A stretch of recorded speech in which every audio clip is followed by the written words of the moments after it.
ভারতের জনপ্রিয় গায়িকা নেহা কাক্কর আবারও বিতর্কের কেন্দ্রে।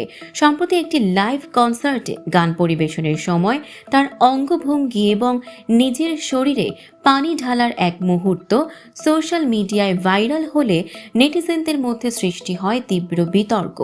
ভাইরাল হওয়া সেই ভিডিওতে দেখা যায় স্টেজে লেপার্ড প্রিন্টের আটশাট পোশাকে জমিয়ে পারফরমেন্স করছেন নেহা কাক্কর।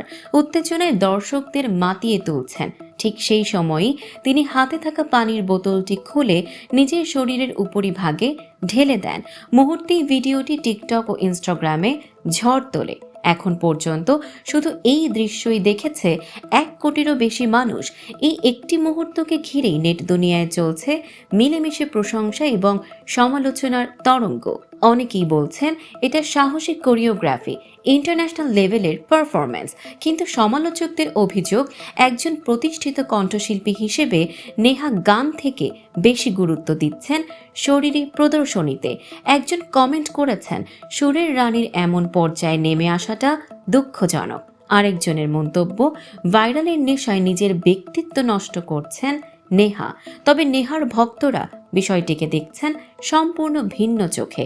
তাদের ভাষায় এটা স্টেজের উন্মাদনা, আর্টিস্টিক এক্সপ্রেশন। এখানে অশোভনতার কিছু নেই। উল্লেখ্য, এমন সমালোচনার মুখে নেহা কাক্কর নতুন নন। আগে মঞ্চে বেলি ড্যান্স বা সাহসী অঙ্গভঙ্গির কারণেও তিনি বিতর্কে জড়িয়েছেন। তবুও গায়িকা বরাবরই নিজের বোল্ড স্টেজ ইমেজ ধরে রাখতে পছন্দ করেন। সাম্প্রতিক এই ঘটনা আবারও প্রশ্ন তুলেছে স্টেজ পারফরমেন্সে সীমা কোথায়, আর দর্শকের রুচি সংবেদনশীলতা কতটুকু। দর্শক, সাম্প্রতিক ও চমকপ্রদ সব খবর পেতে ফলো করুন আমাদের ফেসবুক পেজ CB24 TV এবং সাবস্ক্রাইব করুন ইউটিউব চ্যানেল CB24 অফিসিয়াল।